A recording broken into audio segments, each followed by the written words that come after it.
Anda kembali di News Malam, pemirsa. Gubernur Jawa Barat Deddy Mulyadi mendatangi Gedung Merah Putih Komisi Pemberantasan Korupsi di Kuningan, Jakarta Selatan, Senin pagi. Kedatangannya untuk meminta pengawasan dari KPK terkait efisiensi anggaran belanja pemerintah Provinsi Jawa Barat. Deddy Mulyadi atau biasa disapa KDM, Gubernur Jawa Barat datang ke gedung KPK di kawasan Kuningan, Jakarta Selatan, Senin pagi. Bukan terjerat kasus korupsi, melainkan dirinya memohon agar KPK turut mengawasi upaya efisiensi anggaran pemerintah daerah yang akan dilaksanakannya. Anggaran yang dinilai tidak prioritas seperti perjalanan dinas akan dialihkan untuk pembangunan infrastruktur dan peningkatan layanan publik yang langsung dirasakan masyarakat. Pihak KPK pun mengapresiasi kedatangan KDM. Anggaran daerah Jawa Barat yang mencapai 5 triliun rupiah diupayakan lebih tepat sasaran. Efisiensi diharapkan dapat diawasi ketat dari lembaga anti rasuah. Langkah ini diharapkan mampu memberikan dampak langsung bagi kualitas layanan publik dan kesejahteraan warga Jawa Barat. Berbagai upaya strategik untuk mensinergikan berbagai kebijakan itu pada arah peningkatan sumber daya manusia, kenyamanan layanan pemerintah, dan peningkatan kualitas kesehatan warga, sehingga Jawa Barat bisa mengalami peningkatan indeks ekonomi masyarakatnya, indeks kesejahteraan masyarakatnya, dan indeks pendidikan masyarakat. Ini merupakan suatu langkah strategi yang kami apresiasi, dan kami berharap bahwa apa yang menjadi ide gagasan improvisasi dari Pak Gubernur Jawa Barat ini betul-betul membuat langkah perubahan dan kemanfaatan yang real kepada masyarakat Jawa Barat. Menteri Dalam Negeri Tito Karnavian memuji Gubernur Jawa Barat Deddy Mulyadi bahwa Jawa Barat berhasil mengendalikan harga barang dan jasa di daerahnya. Namun karena jumlah penduduk yang besar, Jawa Barat juga menyumbang angka kemiskinan yang tinggi. Menurut Tito, salah satu provinsi penyumbang angka kemiskinan tertinggi adalah Jawa Barat.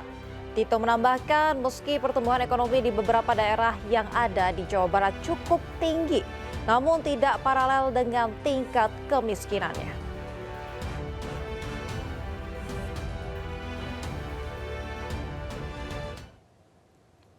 Pemirsa, usai mengikuti 2 pekan pendidikan di barak militer, 39 siswa bermasalah dikembalikan ke orang tuanya masing-masing. Tangis haru pun pecah dari para orang tua saat melihat perubahan sikap anak-anak mereka.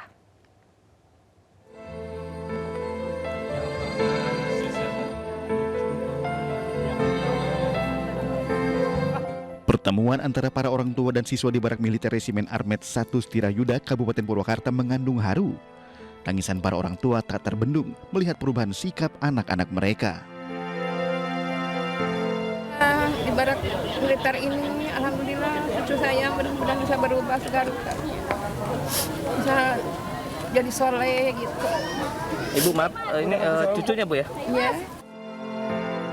Sebelum dikembalikan kepada orang tua, anak-anak ini mengucapkan janji tidak akan mengulangi kenakalannya kembali. Saya lebih baik dari sebelumnya dan saya akan ibadah selalu.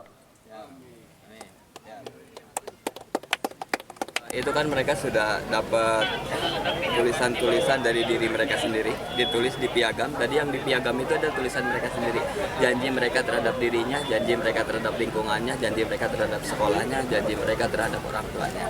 Nah, saat ini sudah hari ini kita pulang dulu ke rumah. Mereka walau bagaimanapun mereka itu adalah seorang anak yang harus terus berkangen-kangenan sama keluarganya.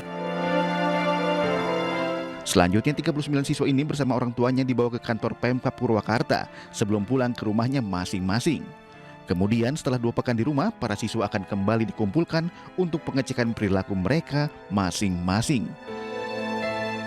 Dari Purwakarta, Jawa Barat, Irwan iNews melaporkan. Gubernur Jawa Barat kembali bikin gebrakan. Ia berniat memberlakukan jam malam untuk para pelajar maksimal pukul 8 malam.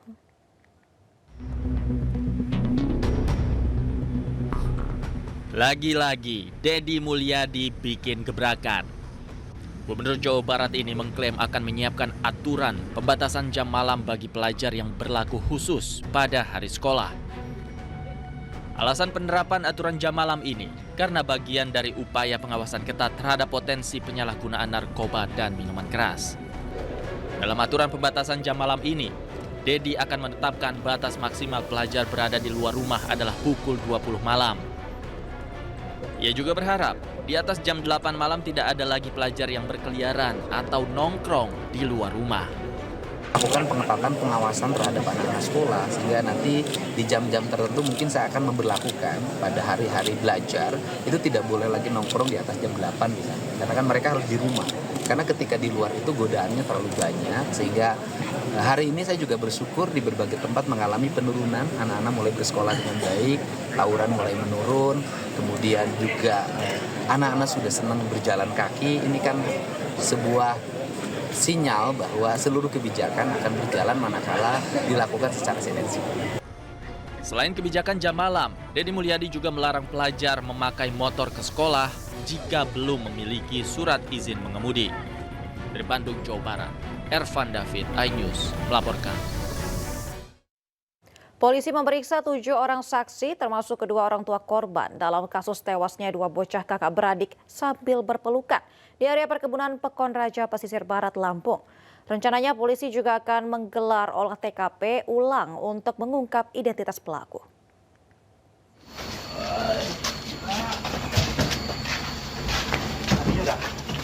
Misteri pembunuhan 2 bocah kakak beradik di Desa Batu Raja, Kecamatan Pesisir Utara, Kabupaten Pesisir Barat, Lampung hingga kini belum terungkap. Kasusnya kini ditangani oleh petugas gabungan dari Polres Pesisir Barat dan Polda Lampung. Korban bernama Arjuna Tauladan, laki-laki umur 8 tahun, dan adik perempuannya bernama Khalifah Hoirunisa berumur 4 tahun. Polisi telah memeriksa 5 orang saksi tetangga dan kedua orang tua korban. Namun hingga kini identitas pelaku masih misteri. Petugas juga menemukan barang bukti senjata tajam di lokasi kejadian. Rencananya, polisi akan menggelar olah TKP ulang untuk mencari petunjuk dan bukti tambahan guna mengungkap kasus ini. Ini telah dilakukan 5 orang pemeriksaan terhadap saksi-saksi. Olah TKP ada barang bukti baru ya? Ya, dari di dalam olah TKP itu kita ada menemukan seperti senjata tajam. Itu nanti kita akan pastikan apakah itu milik korban atau milik terduga pelaku, karena informasi yang kita dapat dari orang tua bahwa korban itu pada saat bepergian memang membawa senjata tajam ataupun parang, dan juga terkait dengan kemungkinan mengarah ke siapa pelakunya. Ini sekarang tim masih bekerja karena tadi pagi. Dari hasil otopsi, kedua korban tewas menderita luka lebam dan sayatan senjata tajam. Sementara hasil sampel darah dan DNA korban telah dikirim ke laboratorium Mabes Polri. Dari Lampung, Andres Afandi, iNews melaporkan. Anda kembali di iNews Malam, pemirsa. Mobil rombongan yang ditumpangi Kapolres Goa terlibat tabrakan dengan minibus saat perjalanan menuju lokasi operasi tambang ilegal di Goa, Sulawesi Selatan. Akibat tabrakan ini, mobil Kapolres Goa ringsek.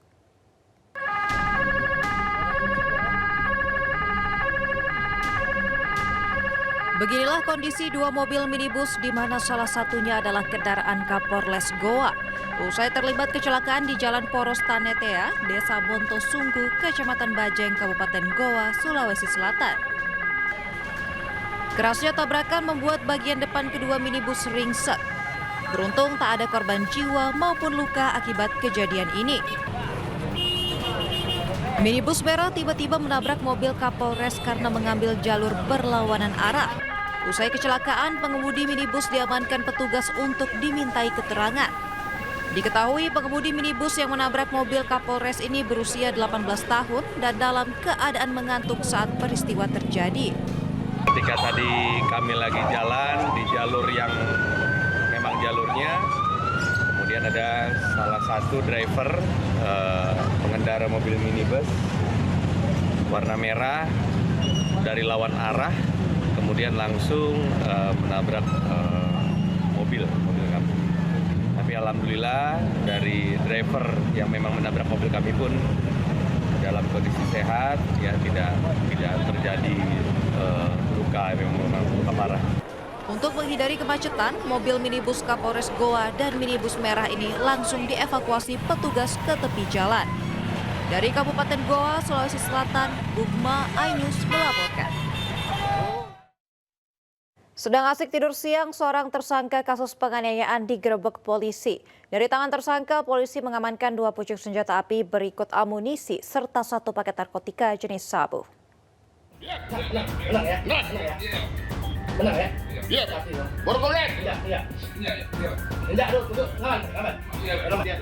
Pria ini langsung syok dan tak menyangka akan terbangun dari tidur siang dengan sejumlah polisi bersenjata laras panjang di dalam kamarnya. Warga desa Negara Batin, Jabung, Lampung Timur ini ditangkap setelah menjadi buron lantaran diduga melakukan penganiayaan terhadap seorang tetangga desanya. Selain menangkap tersangka, polisi juga menyita sebilah pisau yang digunakan HB untuk mengancam korbannya. Dari hasil penggeledahan, polisi menemukan 2 pucuk senjata api rakitan, berikut 5 amunisi aktif, serta narkotika jenis sabu seberat 12 gram. Tim TK 308 Resmob Lampung Timur berhasil menangkap 1 orang pelaku penganiayaan dan pengancaman inisial H yang kami amankan juga. Berdasarkan hasil penangkapan, pelaku ini memiliki senjata api rakitan dan sejumlah barang bukti narkoba. Atas perbuatannya, tersangka dijerat pasal berlapis tentang tindak pidana penganiayaan, Undang-Undang Darurat tentang kepemilikan senjata api dan senjata tajam, serta pasal narkotika. Dari Lampung Timur, Lampung, Tinus Ristanto, iNews melaporkan. Pemirsa, seorang residivis pencurian sepeda motor kembali diciduk tim pelaku Wang Satreskrim Polresta Padang. Pelaku yang diketahui sudah beraksi di 15 lokasi berbeda ini diringkus setelah menjual motor curian kepada polisi yang menyamar sebagai pembeli.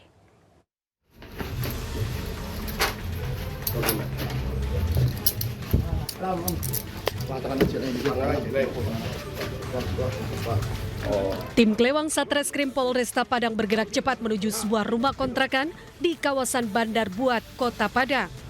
Di tempat inilah seorang residivis curanmor diketahui bersembunyi dan tersangka akhirnya diciduk usai menjual motor hasil curian kepada anggota polisi yang menyamar sebagai pembeli. Kepada polisi, pelaku mengaku telah melakukan pencurian motor di 15 lokasi berbeda.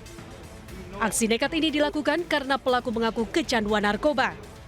Dari tangan pelaku, polisi menyita 1 unit sepeda motor curian yang baru saja diambil pelaku dari sebuah perumahan di kawasan Gadut, Lubuk Kilangan. Motor curian rencananya akan dijual melalui situs jual beli di media sosial dengan harga 1 hingga 2 juta rupiah. Begitu sampai di lokasi, kita langsung melakukan pengepungan terhadap tempat rumah yang diduga tempat si pelaku yang akan bertransaksi, dan alhamdulillah si pelaku sedang duduk santai di dalam rumah tersebut dan bisa kita amankan. Setelah kita amankan, kita menginterogasi dan sementara si pelaku mencoba untuk berkilah, tapi setelah kita sampaikan untuk bahan yang kita dapatkan, ternyata si pelaku langsung tidak berkutik dan si pelaku langsung berkata jujur bahwa memang si pelaku memang telah melakukan pencurian kendaraan bermotor tersebut. Kini tersangka harus kembali berurusan dengan hukum dan dijerat dengan pasal 365 KUHP tentang pencurian dengan kekerasan dengan ancaman hukuman lebih dari 9 tahun penjara. Dari Padang, Sumatera Barat, Budi Sunandar, iNews melaporkan. Pernyataan Menteri Kesehatan Budi Gunadi Sadikin kembali ramai diperbincangkan. Dalam sebuah forum diskusi di Jakarta, Budi Gunadi menyatakan orang yang memiliki gaji 15 juta pasti lebih sehat dan juga lebih pintar jika dibandingkan orang bergaji 5 juta.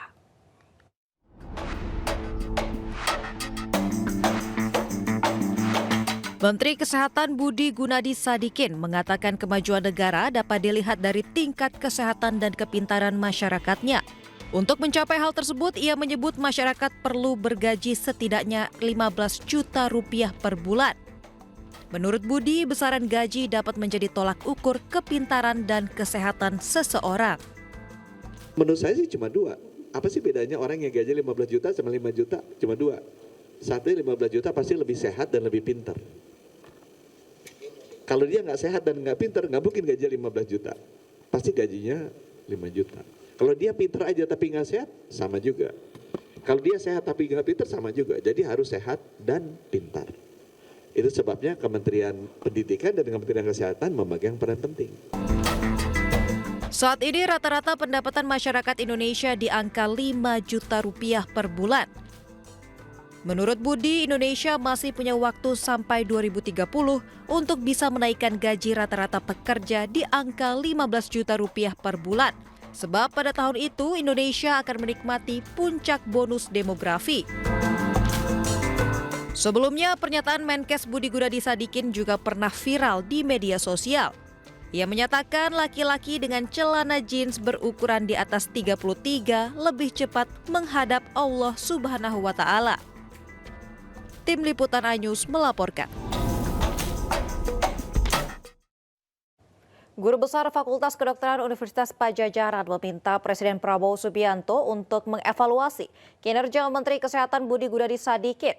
Menkes dinilai bertindak melampaui kewenangan sebagai pejabat negara karena membentuk kolegium versi pemerintah tanpa organisasi profesi dan universitas. Jika pemerintah mengubah rumah sakit pendidikan menjadi pusat produksi dan deregulasi kompetensi tanpa ruang akademik, maka profesi medis tidak lagi menjadi pilar peradaban, melainkan alat sistem kekuasaan dan pasar.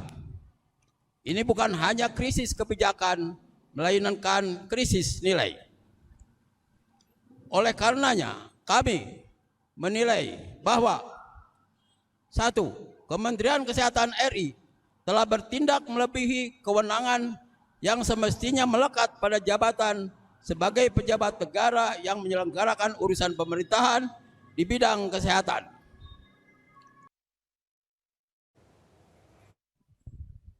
Dengan ini, kami memohon kepada Presiden Republik Indonesia untuk segera mengevaluasi dan mempertimbangkan figur kepemimpinan pada Kementerian Kesehatan Republik Indonesia karena kuat diduga telah terbukti melewati batas kewenangan sektoral dan mengambil alih fungsi pendidikan tinggi, menjalankan kebijakan RSPPU yang bertentangan dengan sistem akademik nasional, merusak integritas keilmuan dan otonomi profesi medis,